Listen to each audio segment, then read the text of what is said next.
Thank you for joining us. We'll get started in just a moment.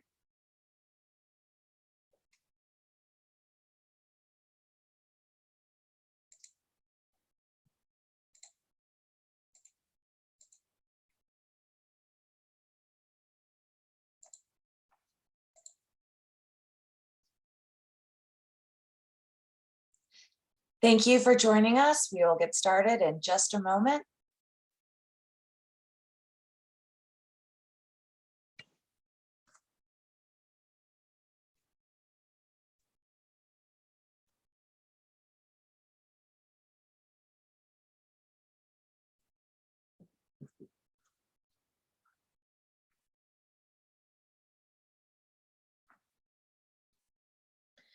Thank you. If you've just logged on, we'll get started in just a moment. We'll give an opportunity for folks to continue to log on.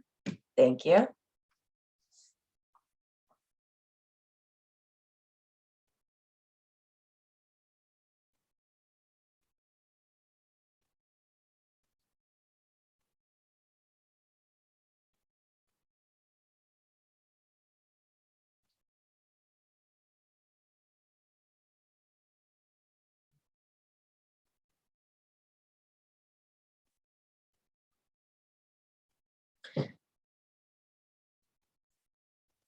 Good evening, folks. We're going to give it just about another moment before we get started. Thank you.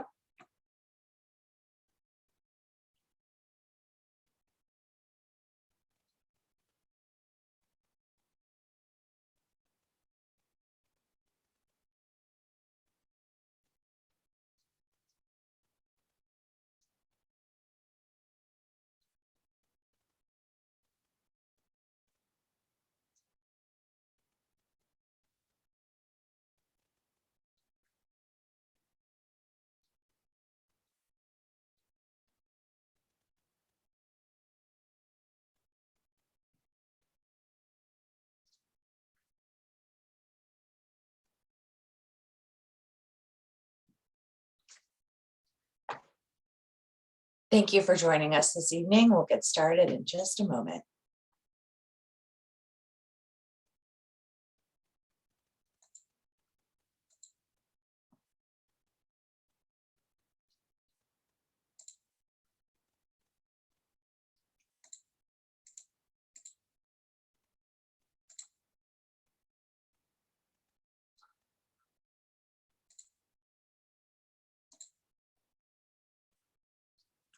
Please welcome Dallas Holocaust and Human Rights Museum Vice Chair Lee Michaels. Good evening. I'm Lee Michaels, Vice Chair of the Board of the Dallas Holocaust and Human Rights Museum. Thank you all so much for joining us this evening. On behalf of the museum, I would like to thank AJC Dallas for inviting us to partner on this important program. Tonight, we will hear about the American Jewish Committee's annual State of Anti-Semitism in America report, released on October 25th, 2021. The report includes the largest ever surveys of American Jews in the US general public on anti-Semitism in America, and is a valuable resource to help us understand the impact of rising Jew hatred in America. So I kind of fit in between the two surveyed groups. I'm not Jewish, but I'm married to a Jewish man, and we raised our two daughters in the Jewish faith. I have personally been involved in situations involving anti-Semitism simply because I am married to a Jewish man. Two examples stand out. In the first, I was being recruited to join a national well-known law firm in Dallas in 1990. As part of his recruiting pitch, the partner first talked about the sole woman partner at the firm because he knew I was concerned that there were few women. He then stated, "And we know your husband is Jewish, but that's okay with us." Really? What do you say to a comment like that? Thank you? Needless to say, I did not join that firm. The second incident was at a neighborhood party where a woman actually asked me how I felt, and wasn't it hard that my husband and daughters were not going to heaven? She might have even referenced that wasn't I sad that they were going to hell. I was so shocked that I was speechless, but not anymore. Since becoming involved with the Dallas Holocaust and Human Rights Museum, I've learned to be an upstander. I will never be silent again, and none of us can afford to. We must all shine a light on anti-Semitism. To each of you watching tonight, thank you for doing your part to learn about the roots of anti-Semitism, to understand the effects of anti-Semitism on our society, and to help halt the rising tide of anti-Semitism in our country today. Over the last several years, we have seen a troubling increase in anti-Semitic speech and action in this country and around the world. The museum teaches visitors about the consequences of unchecked hatred. Too often, we have seen blind prejudice lead to senseless violence. Not even a century ago, deep-seated anti-Semitism was at the root of the murder of 6 million Jews during the Holocaust. Results from surveys like AJC's State of Anti-Semitism in America report reinforce the need for nationwide Holocaust and human rights education to teach the history of anti-Semitism and address its continuing impact. We will leave time at the end of tonight's program for questions. Please use the Q&A box at the bottom of your screen to type out and submit your questions, or you can email them to dallas@ajc.org. We will answer as many questions as we can. It is now my pleasure to turn the program over to AJC Dallas Director Joel Schweitzer to share findings from the AJC State of Anti-Semitism in America 2021 report. Thank you so much, Lee, and we are so appreciative of the important work that the Dallas Holocaust and Human Rights Museum does, and so proud of the partnership that we've built over the years with Mary Pat and her whole team there at the museum. So thank you so much for that. And thank you to everyone who's joining us over Zoom this evening to hear the findings of the American Jewish Committee's most recent State of Anti-Semitism in America report. AJC's report is based on 2 parallel surveys, one of Jewish American adults and one of general US adults, that tell these groups' experiences and perceptions of anti-Semitism in America. Before I begin, I'd like to offer the following reflection.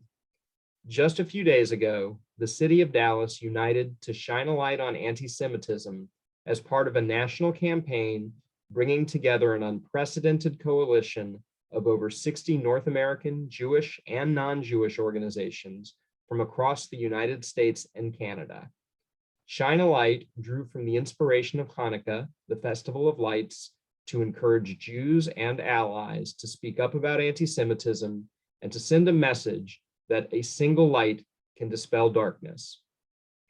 While this initiative was inspired by the miracle of Hanukkah, the work of countering anti-Semitism must continue year-round and requires all of us, each and every one, to be vigilant, to call out anti-Semitism when we see it, no matter what the source, and to refuse to let it be normalized. First, a few words about the methodology for this report. AJC contracted with the research firm SSRS to put 2 parallel surveys into the pool of potential respondents. Over the span of a few weeks in September of 2021, SSRS conducted a nationally representative sample of over 1,200 adults aged 18 and older via the SSRS opinion panel. The margin of error is plus or minus 3.9% at the 95% confidence level. Some of these same questions were asked to a group of over 1,400 Jewish Americans aged 18 and older from September 1st to October 3rd, 2021. The margin of error of that survey is also 3.9% at the 95% confidence level. This comprises, by a wide margin, the largest such survey ever conducted by an American Jewish organization. In both of these surveys, we asked American Jews as well as the general US population how much of a problem they believe anti-Semitism is in America today. As may be expected, the differences between the 2 demographic groups was pretty striking. 90% of American Jews, or 9 in 10, view anti-Semitism as a problem in the United States today, with 40% identifying it as a serious problem. This number falls to just 6 in 10 for the general US population, with a full quarter of Americans believing that anti-Semitism is not a problem in our country. These are similar figures to what we saw last year when we asked this question to both Jews and non-Jews for the first time.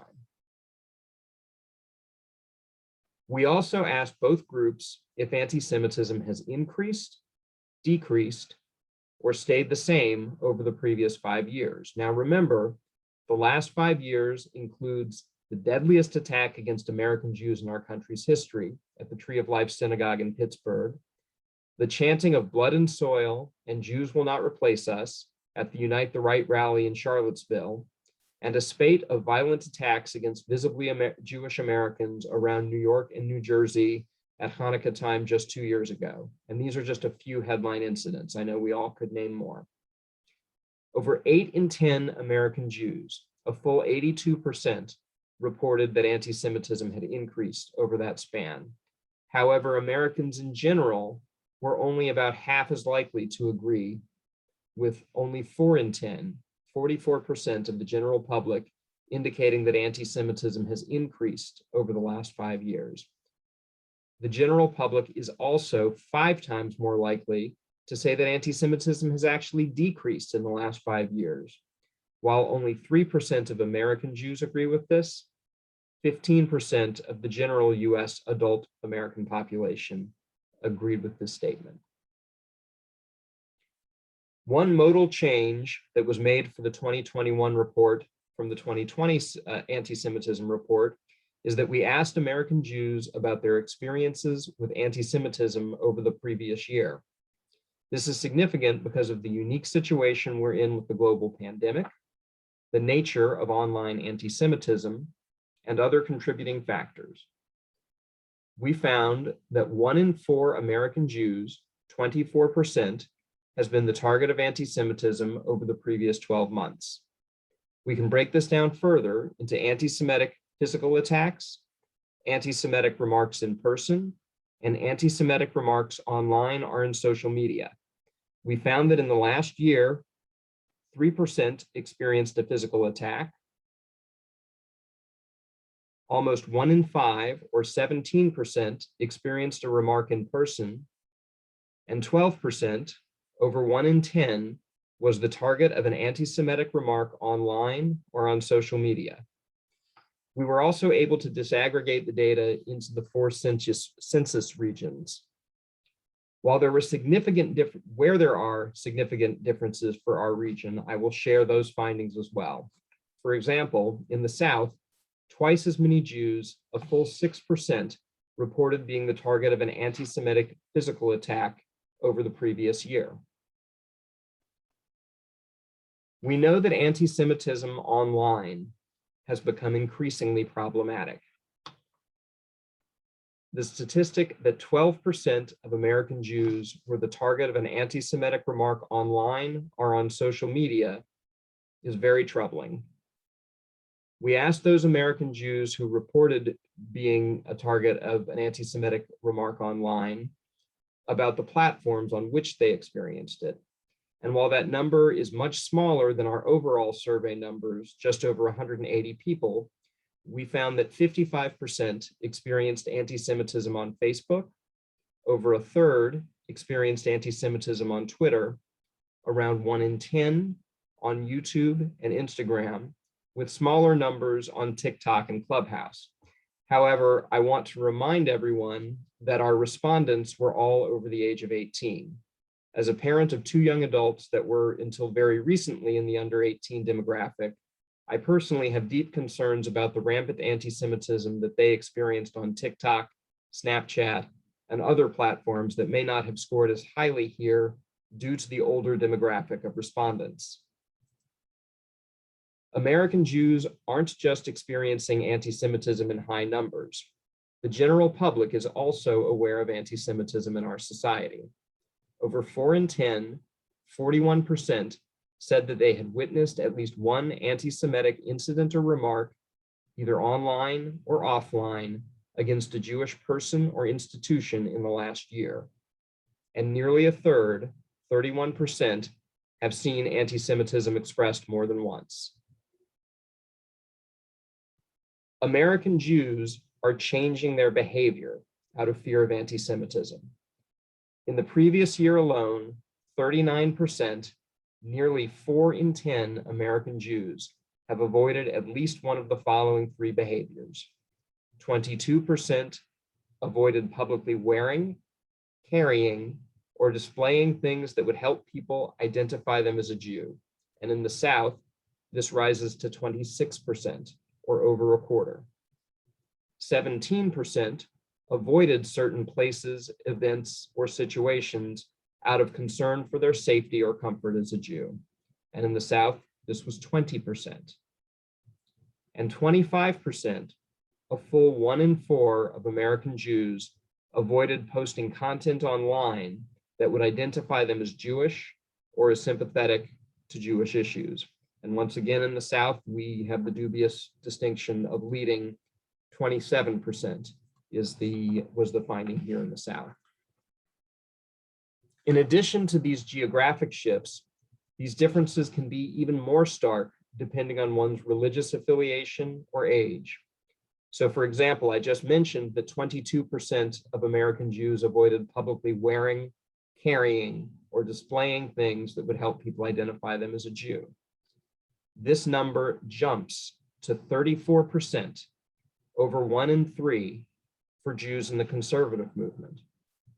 While 17% of the overall American Jewish population have avoided certain places, events, or situations out of concern for their safety or comfort as a Jew, that number jumps to 43% of the Orthodox community. Let me repeat that. 17% of the overall American Jewish population reported avoiding certain places, events, situations out of concern for their safety or comfort as a Jew, 17%. But within the Orthodox community, that number is 43%, approaching half. In addition, young American Jews from 18 to 29 are more likely to avoid posting content online that would identify them as a Jew or reveal their views on Jewish issues, 34% compared to 24% for the general Jewish population. And they were also more likely to avoid certain places, events, or situations out of concern for their safety or comfort as a Jew, 22% for younger Jews compared to 17%. And it's not just Jewish perceptions that confirm anti-Jewish incidents are pervasive. According to the FBI's recently released 2020 hate crime statistics from the Uniform Crime Report, there were 676 anti-Jewish religious bias incidents in 2020.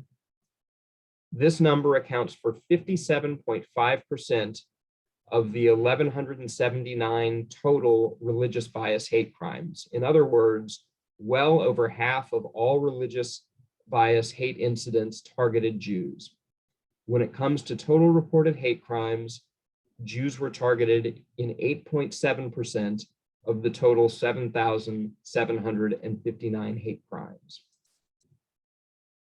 This means that even though Jews are only 2% of the population, that they comprise almost 9% of all hate crimes in America. Even though Jews represent only 2 out of every 100 Americans, anti-Jewish incidents comprise 1 of every 11 hate incidents in America. It is both a shocking and sobering reminder of how much work we have yet to do. It is also important to note that according to the nonpartisan Bureau of Justice Statistics, hate crimes are woefully underreported. I'd like to ask each of you, just to yourself, to estimate what you think the Bureau for Justice Statistics estimates what the real number might be. I'll give you a moment to come up with your best guess. The number of hate crimes committed annually, estimated by the Bureau of Justice Statistics, is just over 200,000 a year. Compare that to the 7,759 that actually make their way into the FBI's Uniform Crime Report. So when I say woefully underreported, I mean woefully underreported. We asked American Jews if they felt more secure, less secure, or about the same as last year. 11% reported feeling more secure, 57% said they felt the same, and 31%, almost a third, said they felt less secure than the previous year. However, American Jews feel more secure in America than they did a year ago. Whereas 31% did report feeling less secure, that number was 43% in 2020. So this is actually a positive change. Let's take a moment to look at campus.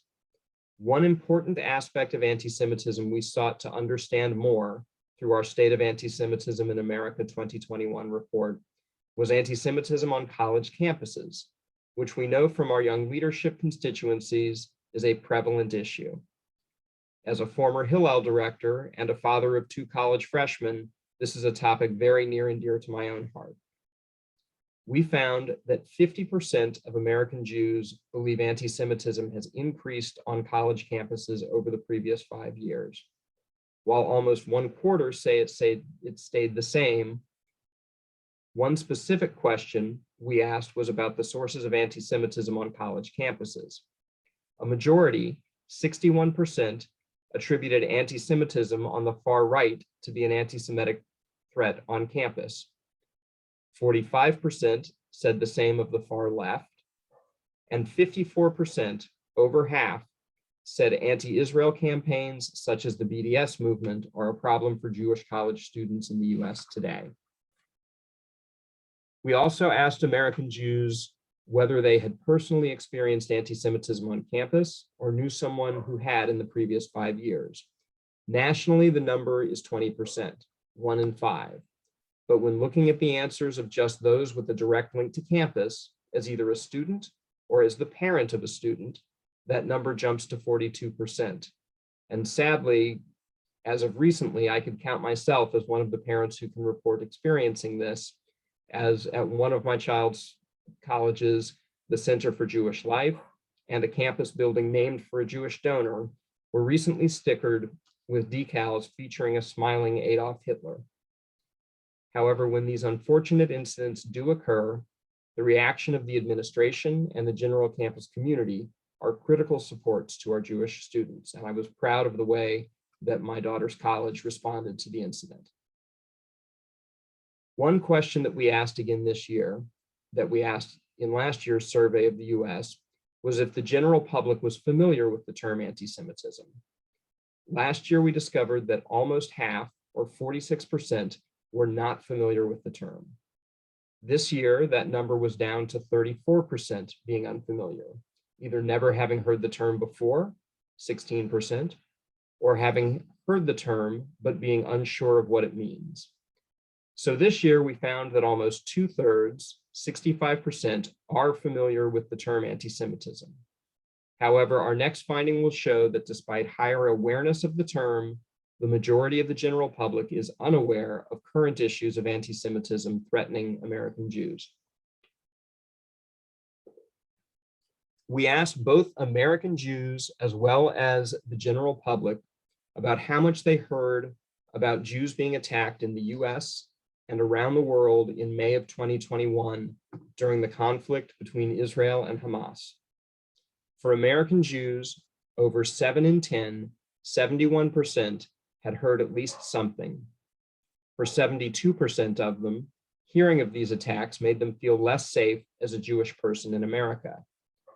This number was only 48% of the general public, with more than half, 53%, having heard not much or not at all of the sharp increase in anti-Semitic assaults, harassment, social media posts, and graffitied Jewish institutions only a few months ago.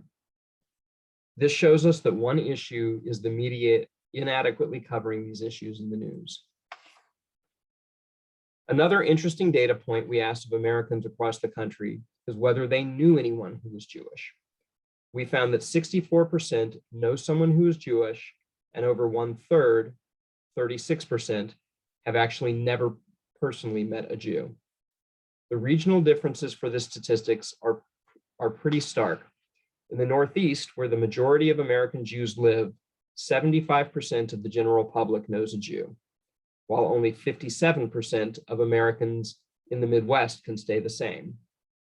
Here in the South, we pretty much split the difference at 61%. It is encouraging to note that while 36% of US adults do not know Jews, 60% of US adults think anti-Semitism is a problem, meaning many Americans who do not even know Jews still recognize anti-Semitism as an issue. Finally, the last statistic that I'd like to highlight from the report is how Americans, both Jews and non-Jews, perceive anti-Zionism, as reflected by the statement, Israel has no right to exist, to be anti-Semitic. In fact, we found that more than 8 in 10 respondents from both the group of American Jews sampled, as well as from the group of general US population sampled, responded that this statement is anti-Semitic. Importantly, this is a big jump for the general public, who in 2020, 74% agreed that that statement was anti-Semitic, compared to 85% in 2021. We asked 3 questions of both groups and asked whether each phrase was anti-Semitic. In addition to asking whether the phrase Israel has no right to exist is anti-Semitic, we also asked American Jews as well as the general public to assess whether Holocaust distortion or assertions of dual loyalty were anti-Semitic. And large majorities of Americans and US Jews agree that all 3 of these phrases are anti-Semitic. So why does all of this matter? What do the findings tell us? Are all the findings alarming? Well, to start, I'd like to remind everyone that there is some good news. American Jews do feel more secure in America than they did a year ago, whereas 43% of American Jews felt less secure than a year ago in 2020. That number dropped to 31% in 2021. This year, there is also greater understanding of anti-Semitism among the US public. While 1 in 3 Americans, 34%, are not familiar with the term anti-Semitism, that number is down from almost half of US adults last year. And while 36% of US adults do not know any Jews, 60% think that anti-Semitism is a problem, meaning that it is likely that many Americans who do not even know Jews still recognize anti-Semitism as an issue. And I think this is important, that almost 40% of Americans don't personally know someone who is Jewish. This speaks to the importance of having non-Jewish allies involved and engaged in the fight against anti-Semitism. And finally, what can you do now that you're equipped with this knowledge? First, start by recognizing anti-Semitism. Anti-Semitism can be obvious, like the violent attacks that we've seen, but also less obvious and more insidious, from subtle accusations and conspiracies to being pressured into checking one's Judaism or Zionism at the door in order to advocate for a cause that arouses your passions. Being able to recognize and define anti-Semitism is the first step. AJC uses the International Holocaust Remembrance Alliance, or IRA, working definition of anti-Semitism to understand anti-Semitism in all its complexity. Today, 32 countries have endorsed this definition. Here in Texas, HB 3257, which Governor Abbott signed into law earlier this year, created the Texas Holocaust, Genocide, and Anti-Semitism Advisory Commission, which is guided in its work by the IRA definition. In the coming year, we will encourage local adoption of IRA on the county or municipal level. Next, raise awareness. This is especially important for our non-Jewish allies and partners. Anti-Semitism is often normalized or tolerated because it doesn't match other forms of hatred, or Jews appear to be doing just fine. This is exemplified by a situation that arose at Stanford University earlier this year. 2 Jewish mental health counselors participating in a school-sponsored diversity, equity, and inclusion program were placed into a racial and ethnic category for which they did not identify. The program also ignored incidents of anti-Semitism on campus. These counselors lodged a complaint, and later a committee supported the program, noting that Jews, unlike other minority groups, possess privilege and power. Jews and victims of Jew hatred do not merit or necessitate the attention of the DE&I committee. Let me just let that sink in for a minute. Jews and victims of Jew hatred do not merit or necessitate the attention of the DE&I committee. By normalizing anti-Semitism, by deeming it acceptable or not a priority, communities and institutions permit it to fester. Jews and allies must report it, call it out, and help others to recognize it. Next, respond by taking action. This ranges from keeping your elected officials accountable to encouraging your workplace, schools, cities to speak out when there is an anti-Semitic incident, to participating in coalitions, standing up and speaking out for others, and encouraging non-Jews to condemn anti-Semitism, which can be much more powerful. There are several things our allies can do. They can participate in coalition with the Jewish community and encourage educational initiatives in their cities, even something as simple as ensuring that community events are not scheduled on Jewish holidays like Yom Kippur, demonstrating an understanding of and respect for Jewish American identity and practice. We have additional resources and information on how to recognize anti-Semitism and what to do about it on our website, ajc.org. And then there are also things that certain specific professions or populations can do. For example, in law enforcement, we ask that they ensure anti-Semitism is taken seriously and that offenders of anti-Semitic hate crimes are prosecuted to the fullest extent of the law.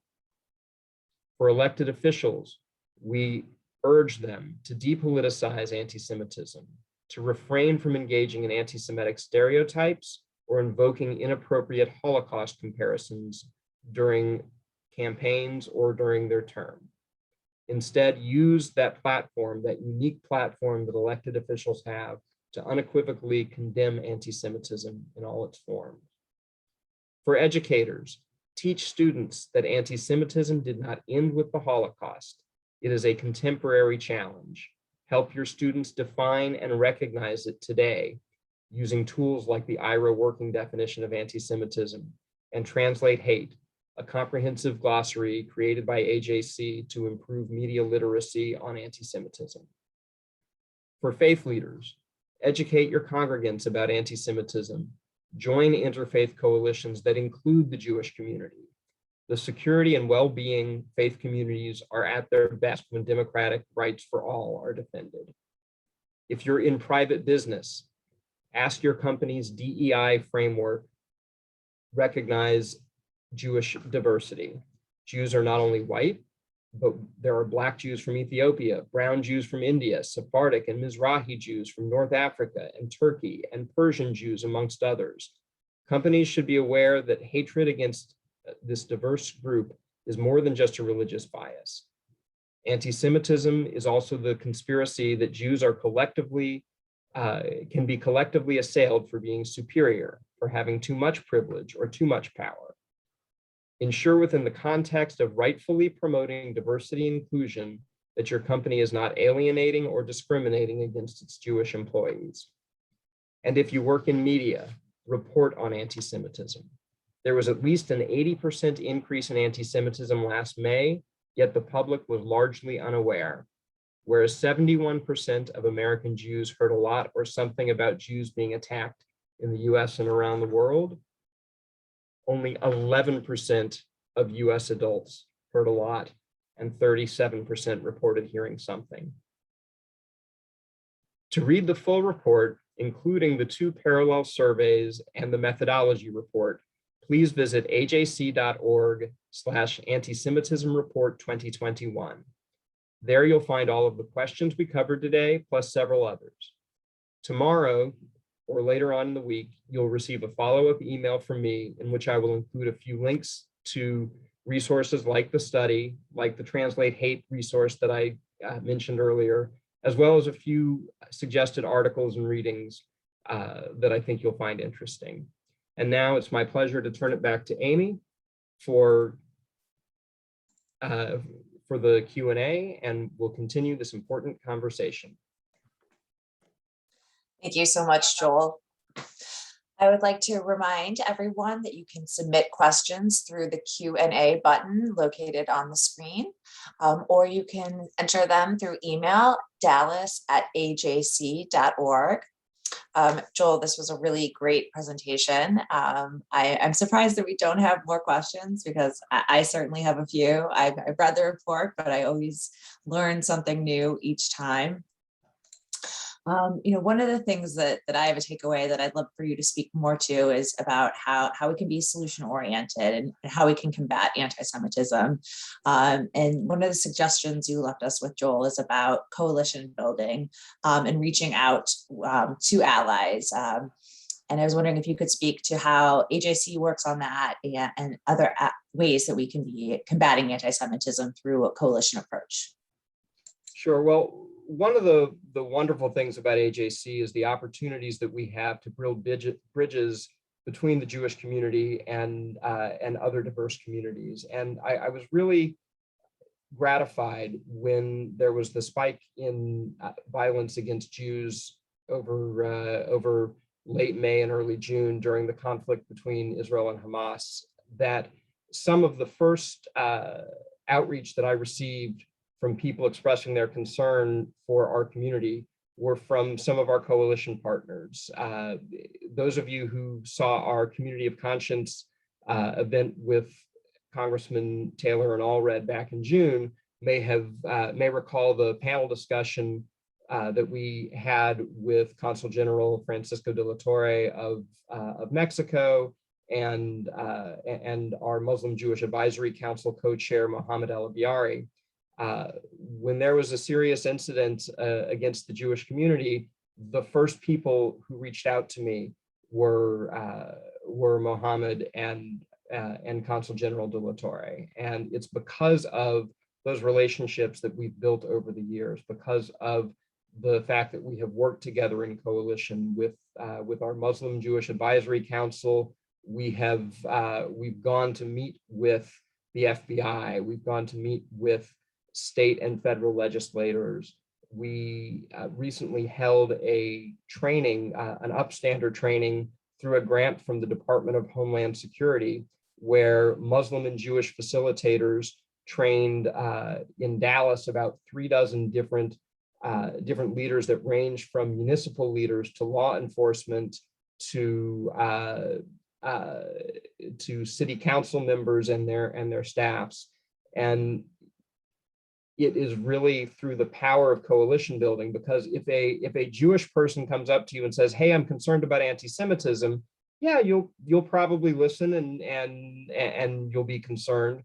But when a Jew and a Muslim or a group of Jews and Latinos come to your office and say, "Hey, we'd like to talk to you about anti-Semitism and Islamophobia," or "We'd like to talk to you about the free practice of religion," or "We'd like to talk to you about the need to have appropriate accounting of hate crimes," it takes on a whole different tone, and people stand up and take notice. And I think when we are able to identify issues of shared concern and speak out together, our voices are much louder than they are when we're just a single community.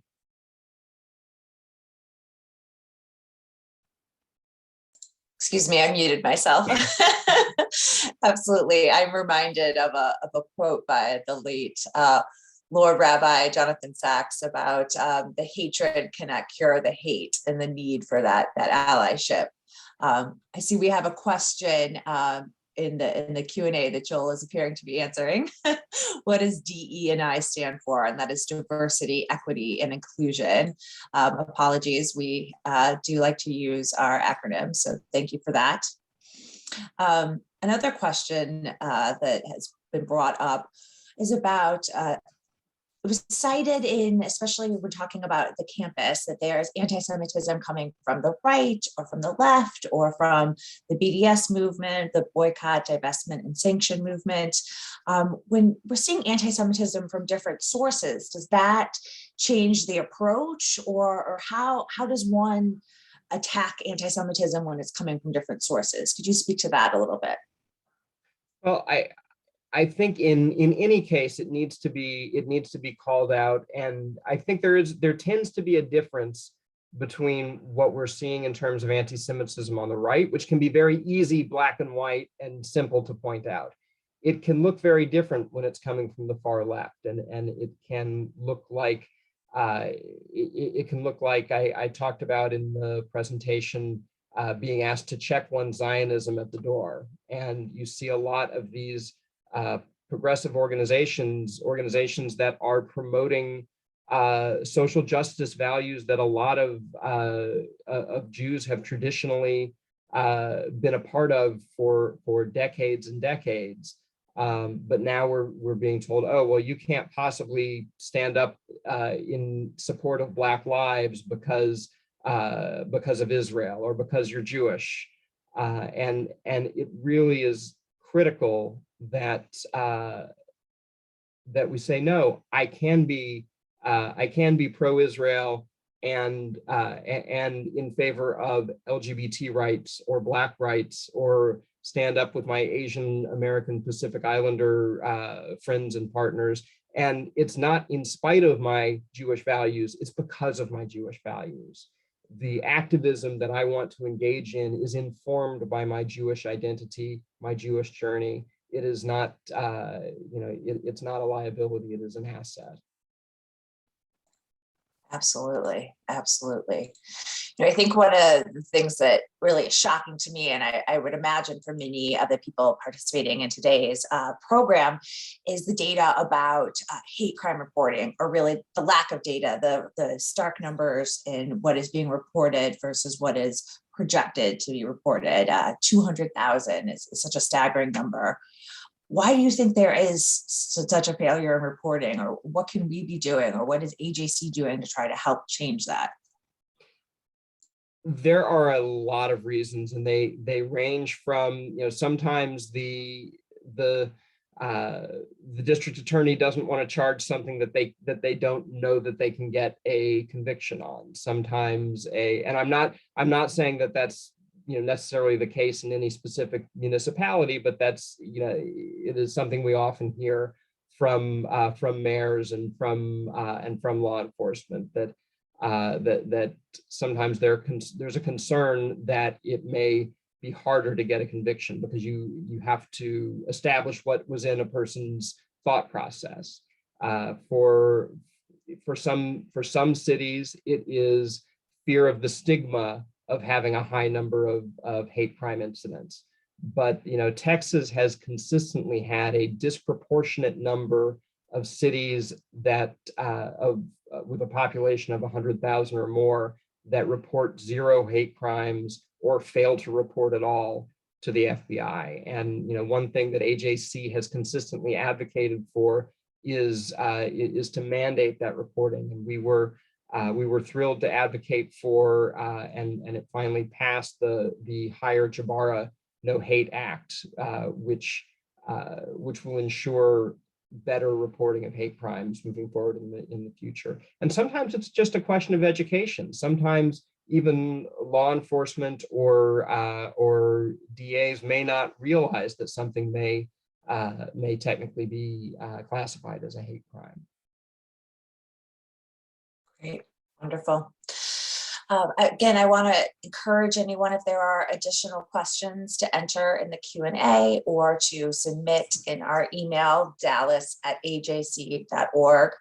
We will be sending follow-up materials. I'd also like to point out that our co-sponsor for today's program, the Dallas Holocaust and Human Rights Museum, in addition, has a really wonderful toolkit on confronting anti-Semitism that we will help to equip you all in the effort in combating anti-Semitism.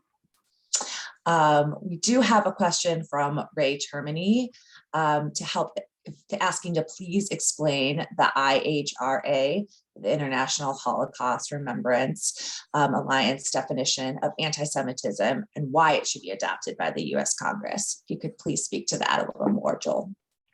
Sure. So the IRA definition, first of all, it is very difficult to combat an issue if you can't define it. And so what the IRA definition seeks to do is to develop a commonly used definition that's agreed upon that that then makes it easier to recognize and measure anti-Semitism.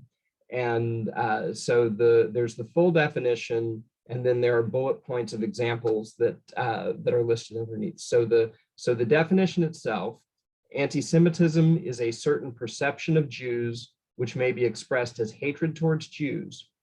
Rhetorical and physical manifestations of anti-Semitism are directed toward Jewish or non-Jewish individuals and or their property, toward Jewish community institutions and religious facilities. To guide the IRA in its work, the following examples may serve as illustrations. Manifestations might include the targeting of the state of Israel conceived as a Jewish collectivity. However, criticism of Israel similar to that leveled against any other country cannot be regarded as anti-Semitic. Anti-Semitism frequently charges Jews with conspiring to harm humanity, and is often used to blame Jews for why things go wrong. It is expressed in speech, writing, visual forms, and action, and employs sinister stereotypes and negative character traits.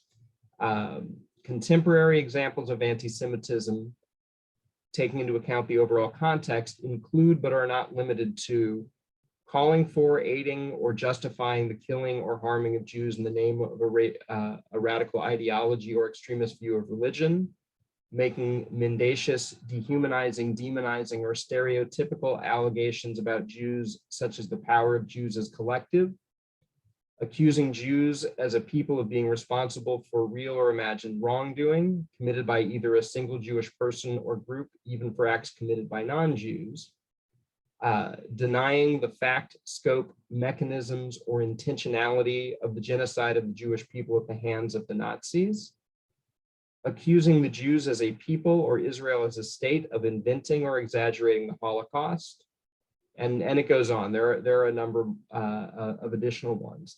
I think one thing that is frequently used to criticize the IRA definition is you have people say, oh, well, you're trying to stifle speech on Israel. And that is 100% not the case. In fact, as you heard me read, it specifically says that criticism against Israel, as you would criticize any country's policies, cannot be construed as anti-Semitic. But I will tell you, as a former Hillel director, I have seen on a campus before where you have Jewish students tabling for a Jewish holiday. This was Rosh Hashanah in particular. I'm thinking of having nothing to do with Israel, and a group of students came up to them and said, "Hey, what does it feel like to support genocide?" And one of the students saying this was actually a member of the student government. So here you have these Jewish students that are not doing anything having to do whatsoever with Israel, only trying to celebrate Rosh Hashanah, one of the holiest days of the year, and doing outreach to other Jewish students. And I had to think, if I'm a non-Jewish student seeing this from across the quad, I'm thinking, well, you know, I'm neutral on Israel. I don't want to go over there and get apples and honey or blow a shofar if I'm going to be accused of being complicit with genocide. I'm just going to stay away and not identify as a Jew. And it goes back to that stat we were hearing about earlier, where we heard about how how Jews are avoiding certain situations out of fear for their safety or comfort as a Jew. And I saw this myself also when we would take kids on birthright and take them for their first trip to Israel, and they would come back very, very proud of their Magen David and very proud to express their Judaism. And then all of a sudden they'll get back and they'll see this anti-Jewish sentiment fueled by anti-Zionism on campus. and they would start to put their Magen David, under their shirt, or not wear it at all, or put their kippah under a baseball cap. And so it's something that I have come very much to believe that is critically important. Not only is it not stifling the Israel conversation to have it in the IRA definition, but it is critically important to have it in that definition. Thank you. I really think those anecdotal stories really help illuminate the importance of that. And Ray, thank you for that important question. The IRA definition is really helping guide these conversations on anti-Semitism. We have another question about predictions for what next year's survey responses or report might look like. Looking forward. Joel, do you have a looking glass? Question. I hate to forecast the future, because anyone who tries to look in their crystal ball is doomed to failure, I think. But one thing I will say is that every year this survey gets a little better, and we learn a little more from the previous year. So this is the third year we've done it. The first year we only surveyed the Jewish community, and then last year we had this epiphany: hey, we need to look at not just the Jewish community, but the general U.S. population, and see what comparisons we might be able to make. And this year we found new ways of slicing and aggregating and disaggregating the data. So now this year we have the ability to look at some of the responses of specific streams of Judaism, of specific demographic areas, or geographic areas, and so I think that there are much smarter people than me that are in charge of designing these surveys, and figuring out what information would be helpful. And so I think, just based on what I've seen over the first 3 years, I think they will continue to innovate and come up with new and even better ways to slice the data so that it is meaningful and a useful tool for us in not just educating the public, but in advocating to our legislators for different ways to combat anti-Semitism. Certainly, and I think the report has done a good job of being responsive to what has happened over the last year. And I'm sure going forward it will do the same, such as adding questions about the most recent violence in Israel and Hamas and the response to that. So I think each year it'll be reflective of what is going on in the current environment. Wonderful. Joel, do you want to have any other additional wrapping comments? We really do want to encourage folks to go look at the full report. There is more than we could cover in just one program, and there is quite a bit of quantitative data to cipher through. Again, it is on our ajc.org homepage. You will see it quickly, and we will be following up with an email where we will share out resources as shared earlier. Well, I just want to thank everyone for joining us this evening, and of course, I'd like to thank the Holocaust and Human Rights Museum, as always, just stellar partners in everything we do together, and look forward to our next collaboration. Thank you all so much. Have a great evening. Take care.